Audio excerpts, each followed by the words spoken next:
कीजिएगा, जब आप कोई काम कराने के लिए जाते हैं तो रूपा टेबुल को तोड़ दनी और कागज टेबुल के ऊपर से। वो बात याद कीजिएगा कि आप गाढ़ी कमाई से अपने बच्चों को पढ़ाते हैं, इंजीनियरिंग करवाते हैं, एमबीए करवाते हैं, आईटीआई करवाते हैं, पॉलिटेक्निक करवाते हैं, तमाम तरह का बुद्धि लगाते हैं कि किसी तरह से बच्चा को नौकरी मिल जाए। हम जानते हैं अपने कुछ दोस्तों को पीएचडी किया है अलग अलग विश्वविद्यालय से, तो एक दिन पूछे यार की हाल चाल, तो बोला बीएड कर रहे हैं।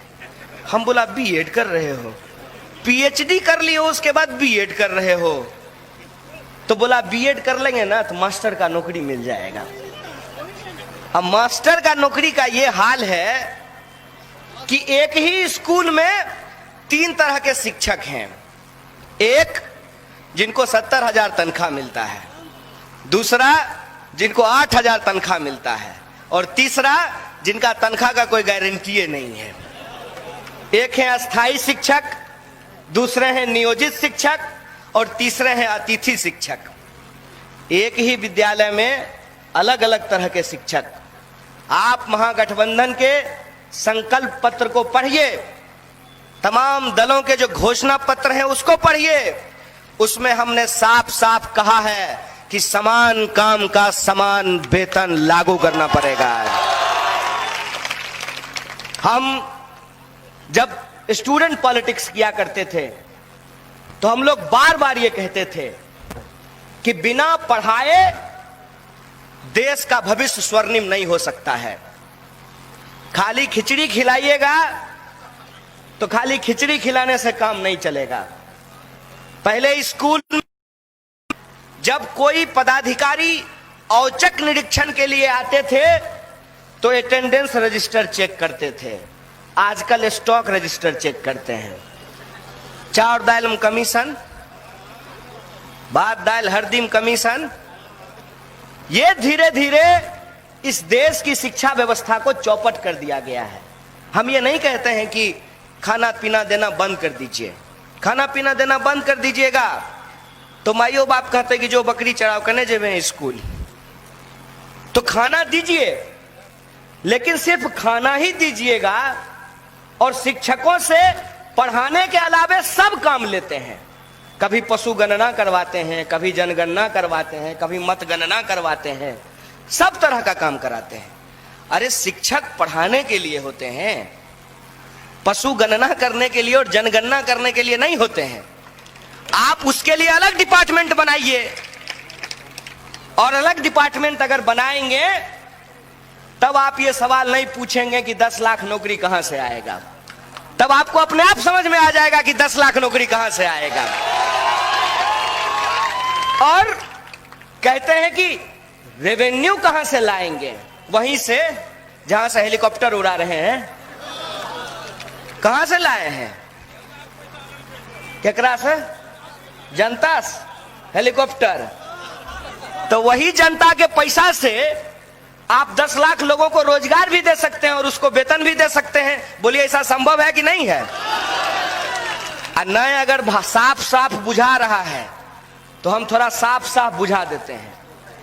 प्रधानमंत्री के चढ़ने के लिए 8,500 करोड़ का विमान खरीदा गया है। बताओ, जे देश गरीब हुए वो देश के प्रधानमंत्री खातिर 8,500 करोड़ विमान खरीदा कौन जरूरत है? जैसी जनता वैसा नेता, क्या दिक्कत है उसमें? नहीं, प्राथमिकता अलग है सरकार की। सरकार की प्राथमिकता यह है कि नेताजी का पेंशन बंद नहीं होना चाहिए, लेकिन कर्मचारियों का पेंशन बंद हो जाना चाहिए।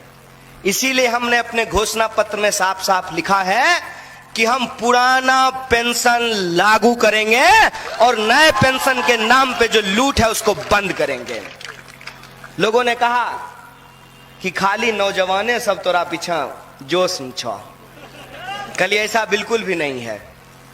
हम लोग इस चुनाव में हर समुदाय, हर वर्ग, हर जाति, हर धर्म और हर लिंग और हर आयु वर्ग के लोगों का ध्यान रखे हैं। हम सिर्फ नौजवानों के रोजगार की बात नहीं कर रहे हैं, हम इसकी भी बात कर रहे हैं कि अगर हमारी सरकार बने, अगर हमको बहुमत मिले, और कहते हैं ना कि बूंद बूंद से घड़ा भरता है। अभी अजय जी कान में धीरे से कह रहे थे कि दलसिंह सराय का 6 पंचायत में जो है थोड़ा स्थिति कमजोर है, क्योंकि संगठन यहाँ हमारा थोड़ा कमजोर है। हम बोले अलग अलग देखने की जरूरत नहीं है, पांचों पार्टियों के संगठन को अपना ताकत समझिए, और जिस संगठन में, जिस इलाके में आपका संगठन मजबूत है वहां आप आरजेडी का मदद कीजिएगा, और जहां आरजेडी मजबूत है वहां आपका मदद करेगा। नहीं, बैलगाड़ी के ना चले छे, एगो बैल चले बाया आ एगो बैल चले दाया तो गाड़ी चलता है। ये महागठबंधन इसीलिए बनाया गया है, ये महागठबंधन इसी सोच के साथ बनाया गया है कि आपस में हम लोगों को नूरा कुश्ती नहीं करनी है। अरे बेटी के बियाह होय छै, भोज होय छै, कोई निमक परसे छै, कोई रसगुल्ला परसे छै, सभे रसगुल्ले परसे लगते तब निमक के परसते। जिसकी जितनी क्षमता है उस क्षमता से लोग सहयोग करेंगे। बोलिए सहयोग कीजिएगा कि नहीं कीजिएगा? इस 6 पंचायत में इनको चिंता करने का जरूरत नहीं है ना। ऐसा नहीं ना होगा कि इनको पोलिंग एजेंट ढूंढने में दिक्कत हो रहा है, दिक्कत नहीं होगा। जब अब 6 पंचायत में 20 इस गांव में हमारी कई रिश्तेदारी है, कौरो कुटुंब को फोन कर ले जेते ई दौरान। और मैं ये बात आपसे साझा करना चाहता हूं कि मेरा घर बेगूसराय है, मेरा नानी घर दलसिंह सराय है। आप बिल्कुल चिंता मत कीजिए, इस लड़ाई में हम लोग अपनी एकता सुनिश्चित करेंगे, और सिर्फ ये जोश सभाओं और रैलियों में नहीं दिखेगा। जब 3 तारीख को मतदान होगा, भोरे भोर तैयार होकर हरियरका ललका गमछा देकर हम लोग बूथ पे डटे रहेंगे। और हम नौजवानों की तरफ से आपको ये भरोसा दिलाना चाहते हैं, कहीं दिए हो तोरे भरोसे ना, एकदम बूथ पर करे कमान रहना है। और अपने बुजुर्गों को, लॉकडाउन खत्म हो गया है, उसकी कहानी की चर्चा बाद में, अपने बुजुर्गों को जो कोरोना प्रोटोकॉल है उसका पूरा पालन करते हुए घर से निकाल करके मतदान सेंटर पे ले जा करके उनको वोट करवाना है। खाली ऊपरे ऊपरे हवा बनेला से काम नहीं चलने वाला है। 3 तारीख तक मुस्तैदी से डटे रहना है, और 10 तारीख तक जब तक हम सरकार बदल नहीं दे तब तक हिलने का जरूरत नहीं है। और ये सरकार बदलने की बात हम लोग क्यों कर रहे हैं?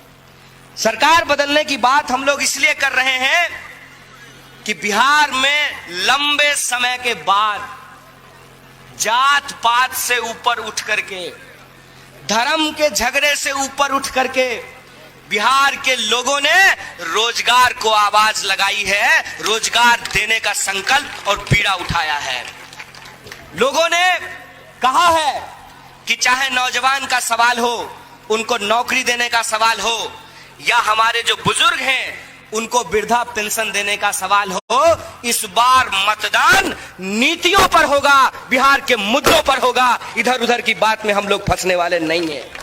इसीलिए हम आपसे यह आग्रह करने के लिए आए हैं कि 3 तारीख को जब आप मतदान करने के लिए जाइएगा तो आप सोचिएगा कि लॉकडाउन के दौरान किस तरीके से हमारे परिवार के लोगों को कष्ट उठाना पड़ा। आप सोचिएगा कि पढ़ने लिखने के बावजूद हमारे बच्चों को नौकरियां क्यों नहीं मिलती है, और नौकरी के लिए फॉर्म निकालना और फॉर्म के नाम पे वैसा पैसा वसूलना एक नया धंधा बन गया है। आप देखिएगा कि जो लोग रेलवे का तैयारी करता है, एसएससी का तैयारी करता है, बैंकिंग का तैयारी करता है, जनरल कंपटीशन का तैयारी करता है, जब फॉर्म भरने के लिए जाता है तो कहीं 500 कहीं 1000 रुपया फॉर्म भरने का चार्ज लिया जाता है। एना आकाश दने मूरी के मुंह हियाबैत रहे, कहिया डेट निकलता है एग्जाम को। एक तो एग्जाम होता नहीं है, और एग्जाम सेंटर पे जब आप पहुंचिएगा तो परीक्षा देते देते पता चलेगा कि प्रश्न पत्र लीक हो गया है। बताइए कि कितना बहाली है जिसमें ईमानदारी से मेहनत करने वाले आम लोग, जिनके पास घूस देने के लिए पैसा नहीं है, उनको नौकरी मिल जाती है। ये परीक्षा के नाम पे जो वसूली होती है, इसको हम लोगों ने रोक लगाने का फैसला किया है और कहा है कि बिहार के किसी भी बहाली के लिए विद्यार्थियों से कोई पैसा नहीं वसूल किया जाएगा। ये हमारा संकल्प है। ये लोग बार बार कोशिश कर रहे हैं कि हमारी लड़ाई को, हमारे संघर्ष को पीछे धकेल दिया जाए। अभी एक हमारे मीडिया के साथी इधर खड़े थे। आपसे कोई दुश्मनी नहीं है मित्र, लेकिन आपका जो मालिक लोग है ना, सब ईमान बेच दिया है। आपसे कोई दिक्कत थोड़ी है, आप तो हमारे घर के हैं, आप तो नौकरी कर रहे हैं, लेकिन आपका मालिक लोग जिसका चाकरी कर रहा है, और उसके चलते देखिए कि वो क्या कर रहे हैं। देश की अर्थव्यवस्था -24% हो गया है। सोच के देखिएगा कि सौंसे गांव गरीब भै जाए आ एगो आदमी दुनिया के सबसे बेसी अमीर आदमी बन जाए, ये कैसे संभव है? बताइए ये कैसे संभव है? इसका मतलब यह है कि देश जो गरीब हो रहा है, आपका हमारा पैसा लूट करके उसका खजाना भरा जा रहा है। यह बात हमको समझना होगा। और जिसका खजाना भरा जा रहा है, उसी के पास टीवी है, उसी के पास अखबार है। वो करता क्या है? करता यह है कि इधर उधर के मुद्दों में हमको उलझा करके जो हमारा रोजी रोटी, कपड़ा, मकान, शिक्षा, स्वास्थ्य, सड़क, बिजली, पानी का सवाल है, उसको गुमराह कर देता है। आप किसी भी वर्ग के व्यक्ति से बात करके देख लीजिए, आप छोटे दुकानदारों से बात करके देख लीजिए, छोटे उद्योगपतियों से बात करके देख लीजिए, सरकारी नौकरी करने वालों से बात करके देख लीजिए, कॉन्ट्रैक्ट पे काम करने वाले लोगों से बात करके देख लीजिए, किसानों से बात करके देख लीजिए, नौजवानों से बात करके देख लीजिए। शायद खड़े हैं यहाँ पर, पुलिस में है, पूछिएगा इनको कि कैसे जो है सरकारी नौकरी करते हुए लोगों का पेंशन समाप्त कर दिया गया है और एमपी एमएलए का पेंशन धड़ाधड़ चल रहा है। ये जो सवाल है, इस सवाल पे हमको समझना होगा कि क्यों ये चुनाव बहुत महत्वपूर्ण है। ये चुनाव बहुत महत्वपूर्ण इसलिए है कि 5 साल में एक बार हमको मौका मिलता है अपना मुस्तकबिल तय करने का, अपना भविष्य बनाने का। और ये जब भविष्य बनाने का मौका आया है, तो हमको ये सुनिश्चित करना पड़ेगा कि हमारा वोट बदलाव के लिए हो, हमारा वोट हमारे जीवन से जुड़े हुए मुद्दों के लिए हो, और हमारा वोट ऐसे व्यक्ति को हो जिसका ईमान बिकाऊ नहीं हो। यह बात हमको समझना पड़ेगा। इतना तो मानते हैं ना आप लोग, लाल झंडा कमजोर हो गया है, मानते हैं, लेकिन लाल झंडा इतना कमजोर नहीं हुआ है कि कोई 50 करोड़ दे करके अजय बाबू का वोट खरीद लेगा। इतना तो मानते हैं ना आप लोग कि जितनी सीटें हम लोगों को मिली हैं महागठबंधन में, इसीलिए हम लोग संख्या नहीं देख रहे हैं। जितनी भी सीटें हमको मिली हैं, अगर वो सीट हम जीतते हैं तो हमारे विधायक के साथ कोई रिजॉर्ट नहीं खेल पाएगा। है हिम्मत? कोई इतना पैसा कमाया है कि हमारे विधायक को खरीद ले? उसका खजाना खाली हो जाएगा, लेकिन हमारे विधायक को नहीं खरीद पाएगा। ये इतना बड़ा चुनौती है हमारे सामने कि एक तरफ हमको अपने मुद्दों को ध्यान में रख करके वोट करना है, दूसरी तरफ ऐसे व्यक्ति को वोट करना है जो पैसा देख करके अपना ईमान न डुला दे। इसीलिए हम आप सबसे आग्रह करने के लिए आए हैं कि ये एक गंभीर चुनाव है। इस गंभीर चुनाव में आप इस चुनाव को उस तरीके से नहीं ले सकते हैं जिस तरीके से चुनाव को आज तक आप लेते आए हैं। इसीलिए हम कहते हैं कि ये कोई साधारण चुनाव नहीं है, ये बिहार को बदलने का जन आंदोलन है। इस जन आंदोलन में आपको शिरकत करनी होगी, और इस जन आंदोलन में आपको ऐसे जन नेता और जनप्रतिनिधि का चुनाव करना पड़ेगा कि हार जाए कि जीत जाए। बोलिए लोकसभा चुनाव तो हारिए न गए, तो कौन सा जो है लंदन चले गए विजय माल्या के पास, यही न रहे, यही न रहे, ब्लॉक पे यही मिलते हैं ना, पंचायत भवन पे यही मिलते हैं ना, किसान के आंदोलन में यही मिलते हैं ना, लॉकडाउन के दौरान कोरोना काल में राहत सामग्री बांटते हुए यही मिल रहे थे ना। इसीलिए हम कहते हैं कि सही व्यक्ति का चुनाव कीजिए। सही व्यक्ति का जब हम चुनाव करेंगे तभी हम लोकतंत्र की रक्षा कर पाएंगे। और मैं आपको बता दूं कि दो तरह के लोगों के बीच में यह लड़ाई है, दो तरह के सोच के बीच में यह लड़ाई है। एक सोच वो है जो हर बात पे हिंदू और मुसलमान करते हैं, दूसरी तरफ हम लोग हैं जो हर बार जय जवान, जय किसान और जय संविधान करते हैं। इसीलिए हम आपसे ये आग्रह करते हैं कि आप अपने तकलीफों को ध्यान में रखिए, आप अपनी समस्याओं को ध्यान में रखिए और ये भरोसा रखिए कि अगर समय समय पे हम लोग बदलाव करते रहें तो हवा ताजी रहेगी, वातावरण सुंदर और स्वच्छ रहेगा। बताइए, घर में 15 साल से झाड़ू नहीं देबो, घर के की हाल हो जैते, महके लगते घर, कहीं मकरा के जाला लग जैते, कहीं बांस बल्ली गिर जैते, कखने छत ढनमना जैते। ऐसा होगा कि नहीं होगा? माँ बहन खाना बनाती हैं, उधर बैठी हुई हैं कि दाल के नहीं लाड़बे तो दाल ठीक रहता है, और रोटी नहीं पलटबे तो रोटी बचते कि जड़ जैते। तो 15 साल होल ना, बदलाव होए चाहिए कि नहीं? इतना इतना धीरे से बदलाव होते, बदलाव होना चाहिए कि नहीं? इस बार का चुनाव बदलाव का चुनाव है, बदलने का संकल्प लीजिए और हम आपको भरोसा दिलाते हैं कि अगर हम लोगों को बहुमत मिलती है, अगर बूंद बूंद से घड़ा भरता है, महागठबंधन के अगर एक एक प्रत्याशी जीतते हैं तो उस बदलाव की गाड़ी को हम आगे बढ़ाएंगे और बिहार में जो विकास की ट्रेन पटरी से उतर गई है उसको पटरी पे वापस लेकर के आएंगे और विकास की धारा को आगे बढ़ाएंगे। इसी आशा और विश्वास के साथ, इसी संकल्प के साथ मैं अपनी बात को खत्म करता हूं। शुक्रिया, धन्यवाद, इनकलाब जिंदाबाद।